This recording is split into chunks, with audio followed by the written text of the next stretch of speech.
Sure visa, pure pizza. Sure Gujju, pure Gujju. आज की बात। सुबह का भूला हुआ इंसान शाम को घर लौट आता है तो उसे भूला कहते हैं।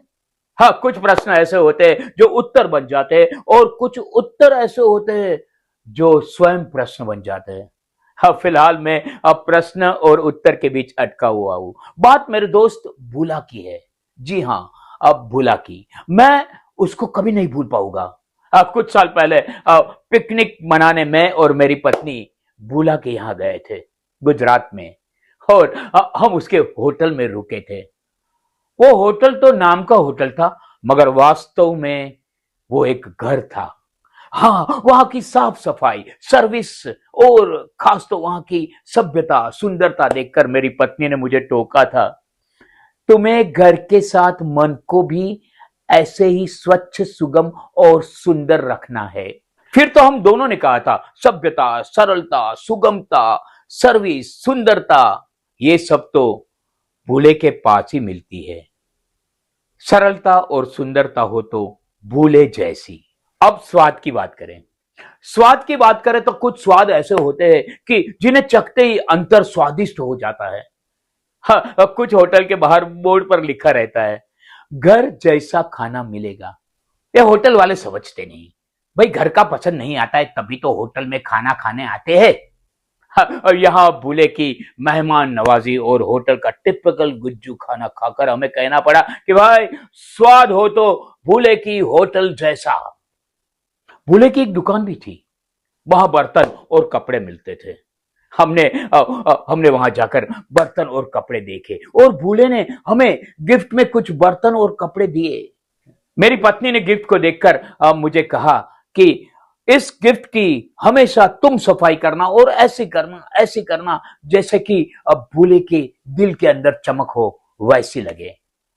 आज भी उस गिफ्ट को याद करके हम दोनों कहते हैं, ये गिफ्ट नहीं, ये तो भूले के दिल की चमक है। दिल की चमक हो तो भूले जैसी। गुजरात से हम वापस आ रहे थे। उसी दिन भूले ने हमें उनका खेत दिखाया। वो खुली हवा, वो माटी की भीनी भीनी महक। नीचे देखो तो ईश्वर की प्रकृति, ऊपर देखो तो ईश्वर का आवास। आसमान पृथ्वी पर ही स्वर्ग का नजारा देखकर हमने कहा, आनंद हो तो भूले जैसा। आज कुछ साल बाद हमें फिर से वही मेहमान नवाजी, वो महक, वो स्वाद की सरगम, वो प्रकृति का आनंद, वो ईश्वर की अनुभूति करने की इच्छा हुई। मैंने भूले को फोन किया, मगर नो रिप्लाई। बार बार फोन करने पर गुजराती में रिकॉर्डेड आवाज सुनाई देती थी, आ व्यक्ति तुम्हारी पहुंचनी बाहर छे, इस आदमी को आप नहीं पहुंच पाओगे। खोजने पर तो ईश्वर भी मिल सकता है, तो भूला क्यों नहीं।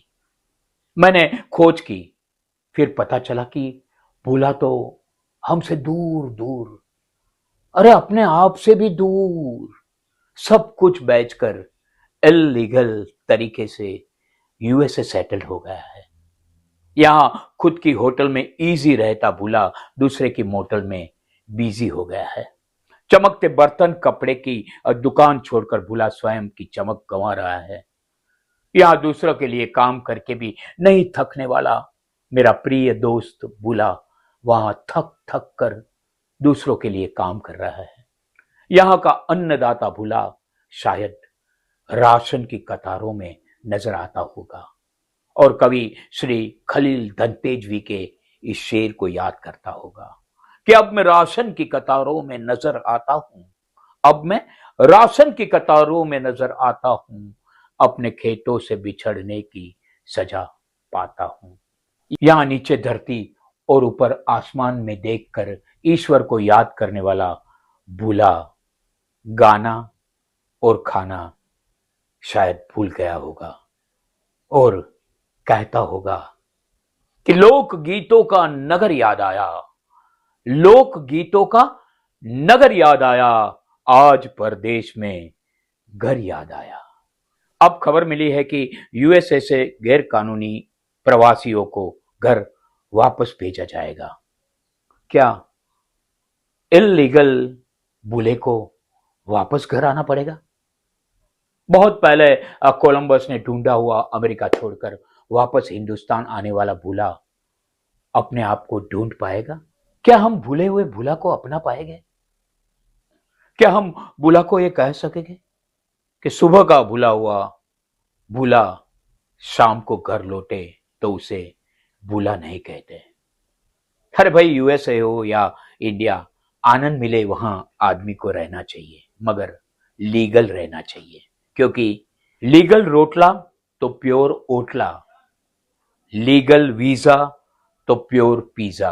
रोटला और पिज्जा के बीच में अटका हुआ मैं नितिन देसाई सबको यही कहूंगा, प्योर बनो, श्योर बनो। आप सबको लीगल आनंद मुबारक।